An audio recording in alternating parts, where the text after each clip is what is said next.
Hi friends, welcome to our channel. Brahmamudi serial next ఎపిసోడ్లో ఏం జరగబోతోందో ఈ వీడియోలో చూసి తెలుసుకుందాం. కావ్యని ఇంప్రెస్ చేయాలని ప్రయత్నిస్తున్న రాజ్ అసలేం జరిగింది అని తెలుసుకోవడానికి ఈ వీడియోని స్కిప్ చేయకుండా ఎండ్ వరకు చూసేయండి. రుద్రాని అన్న మాటలకి రాజ్కి కోపం వచ్చి తినేవాడు కూడా తినకుండా అన్నం మధ్యలోనే చేయి కడిగేసి అక్కడి నుంచి బయటికి వెళ్ళిపోతాడు. అప్పుడు కావ్యకి కూడా కోపం వచ్చి వాళ్ళని నాలుగు తిడుతుంది. నా భర్త తినడానికి వస్తే అతన్ని తినేయకుండా ఇలా వెళ్ళిపోయేలాగా చేశారు. మీరసలు మనుషులేనా? తినండి, మీరే తినండి, ఎంత కావాలంటే అంత తినండి అని అక్కడ నుంచి కావ్య కూడా వెళ్ళిపోతుంది.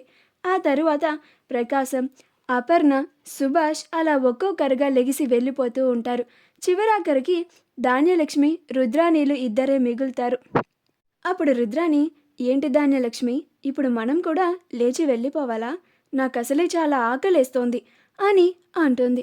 అప్పుడు ధాన్యలక్ష్మి, వాళ్ళందరూ వెళ్ళిపోతే మనమెందుకు లెగవాలి, మనం తిందాం అని తింటూ ఉంటారు.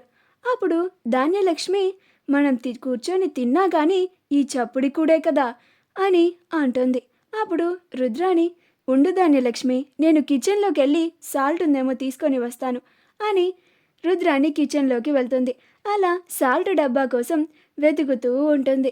అలా ధాన్యలక్ష్మి, ఏంటి రుద్రాణి, ఉప్పు డబ్బా కోసం అని వెళ్ళి కిచెన్ అంతా సర్దుతున్నావా ఏంటి అని అంటుంది. అప్పుడు రుద్రాణి, నీకు కామెడీగా ఉందా ధాన్యలక్ష్మి? ఇక్కడ నాకు సాల్ట్ డబ్బా ఎక్కడుందో కనిపించక నేను వెతుకుతూ ఉంటే కిచెన్ సర్దుతున్నట్టు కనిపిస్తుందా నీకు అని అంటుంది. అప్పుడు ధాన్యలక్ష్మి, ఎదురుగా అక్కడే ఉంటుంది చూడు అని అంటుంది. అప్పుడు రుద్రాణి ఉప్పు డబ్బా అనుకొని పంచదార డబ్బాని తీసుకొని వస్తుంది. అలా తీసుకొచ్చి వెయ్యబోతూ ఉంటే అప్పుడు ధాన్యలక్ష్మి అది చూసి, రుద్రాణి, అది ఉప్పు పంచదార, ఉప్పు కాదు, నీకు ఉప్పుకి పంచదారకి తేడా తెలియకుండా పోతోందే అని అంటుంది. అయ్యో, నేనే వెళ్ళి తీసుకొస్తాను ఉండు అని ధాన్యలక్ష్మియే వెళ్ళి స్వయంగా కిచెన్లోకి వెళ్ళి ఉప్పుని తీసుకొని వచ్చి కర్రీలో వేసుకొని చక్కగా ఇద్దరు కలుపుకొని కడుపు నిండా తింటారు. ఇంట్లో అందరూ పస్తులున్నారే అని కొంచెం కూడా ఆలోచించకుండా వాళ్ళిద్దరూ వాళ్ళ కడుపు నిండిందా లేదా అని చూసుకుంటారు.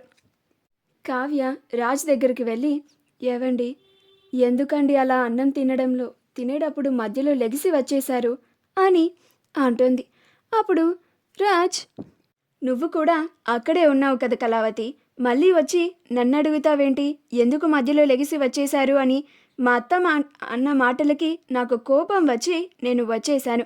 నేను నీ పేరు మీద ఆస్తి ఉందని నీకు సపోర్ట్ చేస్తున్నానంట. ఎలా కనిపిస్తున్నాను వాళ్ళకి? నాకేమీ అంత కర్మేం పట్టలేదు అని కోపంగా ఉంటాడు. కానీ రాజ్ కావ్యని ఇంప్రెస్ చేయాలి అని అనుకుంటాడు కాబట్టి దీన్ని ఎలాగైనా కావ్యని ఇంప్రెస్ చేసేలా ఉండాలి కాబట్టి నాకు నిజంగానే కర్రీ నచ్చింది కాబట్టి అలా అన్నాను కళావతి అని అంటాడు. ఆ మాటకి కావ్య ఆశ్చర్యపోతుంది. ఇదేంటి, నిజంగానే కూర చప్పగా ఉంది కదా, అయినా ఈయన బాగుంది అని అంటున్నారేంటి, అసలు ఈయనకేమైంది అని ఆశ్చర్యంగా చూస్తూ ఉంటుంది. అప్పుడు రాజ్, ఏంటి కళావతి, ఏం మాట్లాడవేంటి, అసలు నీ చేతి వంటకి పేర్లు పెడతారా వాళ్ళు అసలు మనుషులేనా, వాళ్ళకసలు రుచులు తెలుసా అని అంటాడు. అప్పుడు కావ్య, నేనంతా వింటున్నది చూస్తున్నది కళా నిజమా అని అనుకుంటూ ఉంటుంది. అప్పుడు రాజ్ మళ్ళీ, కళావతి, ఏంటి, నేను నీతో మాట్లాడుతుంటే నువ్వు ఎక్కడో చూస్తున్నావు, ఎక్కడో ఏదో ఆలోచిస్తున్నావేంటి అని అంటాడు. అప్పుడు కావ్య, ఏం లేదండి, నేను ఈరోజు నిజంగానే ఏదో ఆలోచిస్తూ ఉప్పు తక్కువే వేశానండి, అయినా కానీ మీరు కర్రీ బాగుంది అన్నారు అంటే అని ఆశ్చర్యపోతున్నాను అంతే అని అంటుంది. అప్పుడు రాజ్, సరే, రోజు బాగానే వండుతావు కదా, ఈరోజు ఏదో కొంచెం సాల్ట్ తక్కువే ఉండొచ్చు, ఒక్కరోజుకి సర్దుకోలేరా వాళ్ళు, అన్ని మాటలు అనాలా అని అంటాడు. ఆ మాటకి కూడా కావ్య ఆశ్చర్యపోతుంది.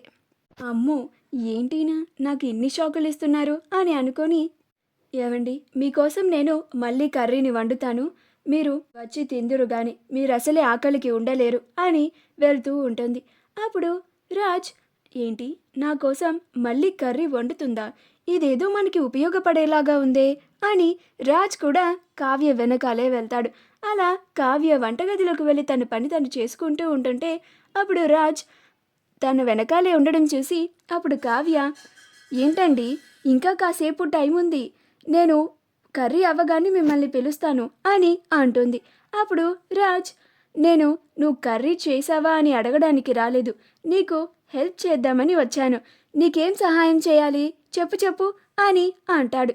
అప్పుడు కావ్య, ఏంటండి ఇది, మీరు అసలు వంటగదిలోకే రారు, అలాంటిది నాకు హెల్ప్ చేస్తానంటున్నారేంటి, అయినా నా పని నేను చేసుకోగలను, నాకు ఎలాంటి హెల్ప్ అవసరం లేదు, మీరు ముందు వెంటనే ఇక్కడి నుంచి వెళ్ళిపోండి అని అంటుంది. అప్పుడు రాజ్, కళావతి, నేనే వచ్చి నీకు హెల్ప్ చేస్తాను అంటున్నాను కదా, ఇంకా ఏం హెల్ప్ చేయాలో చెప్పడానికి నీకేంటి అభ్యంతరం, ఏం చేయాలో చెప్పు, ఈ టమాటాలు కట్ చేయాలా అని ఆ టమాటాలని తీసుకొని కట్ చేస్తూ ఉంటాడు. కావ్య రాజ్ అలా ప్రవర్తించడం చూసి ఆశ్చర్యపోతూ ఉంటుంది. అపర్ణ కూడా దూరం నుంచి రాజ్ కావ్యకి సహాయం చేయడం చూసి చాలా ఆనందపడుతూ ఉంటుంది. అప్పుడు రాజ్ కావ్య తనని అలానే ఆశ్చర్యంగా చూడడం చూసి, కళావతి, నన్ను చూడడం ఆపేసి నీ పని నువ్వు చేసుకో అని అంటాడు. అప్పుడు కావ్య కూడా తన పని తను చేసుకుంటూ ఉంటుంది. అలా టమాటాలు కట్ చేసిన తరువాత రాజ్, సరే కళావతి, ఇదిగో టమాటాలు కట్ చేసేసాను తీసుకో అని అక్కడి నుంచి వెళ్ళిపోతాడు. అలా కావ్య వంట చేస్తూ ఉంటుంది. రాజ్ వెళ్ళిపోయిన తర్వాత అపర్ణ అక్కడికి వచ్చి, ఏంటి కావ్య, నా కొడుకు మారిపోయినట్టున్నాడే అని అంటుంది. అప్పుడు కావ్య, నాకు అదే చాలా ఆశ్చర్యంగా ఉంది అత్తయ్య గారు, ఆయన ప్రవర్తన చాలా మారింది అని అంటుంది. అప్పుడు అపర్ణ, కదా, వాడికి నువ్వంటే ప్రేమ ఉంది, అంతకుముందు నువ్వు పక్కన ఉంటేనే కసురుకొని విసుక్కొని వెళ్ళిపోయేవాడు, అలాంటిది ఇప్పుడు నువ్వెక్కడున్నావో చూసి మరి నీ దగ్గరికి వచ్చి నీకు ఏం సహాయం కావాలో అని తానే వచ్చి సహాయం చేస్తున్నాడు కూడా. అసలు నేను వంట చేస్తున్నప్పుడు ఏనాడు కూడా రాజులా వంటగదిలోకి రాలేదు తెలుసా, దొంగ వెధవ అని అంటుంది. అప్పుడు కావ్య నవ్వుతూ ఉంటుంది. అప్పుడు అపర్ణ, చూడు కావ్య, వాడు నీకోసం మారుతున్నాడు, చక్కగా మీరిద్దరూ ఇలా సంతోషంగా ఉండడమే మాకు కావాల్సింది. మా మావయ్య గారు నిన్ను బలవంతంగా ఒప్పించి మరీ ఈ ఇంటికి తీసుకొచ్చినందుకు చాలా మంచి జరిగింది, నా కొడుకులో మార్పు వస్తుంది, నా కోడలి జీవితం చక్కబడబోతోంది, దాని బ్రతుకు పండబోతోంది, నాకు ఇంతకన్నా సంతోషం ఇంకేది ఉండదు అని చాలా ఆనందంగా అక్కడ నుంచి వెళ్ళిపోతుంది. అప్పుడు కావ్య ఇంకా ఆశ్చర్యంలోనే ఉంటుంది. మా వీడియో కనుక మీకు నచ్చినట్లయితే లైక్ చేయండి, షేర్ చేయండి, మా ఛానల్ని సబ్స్క్రైబ్ చేసుకోండి, పక్కనే ఉన్న బెల్ ఐకాన్ని క్లిక్ చేయడం మాత్రం మర్చిపోకండి.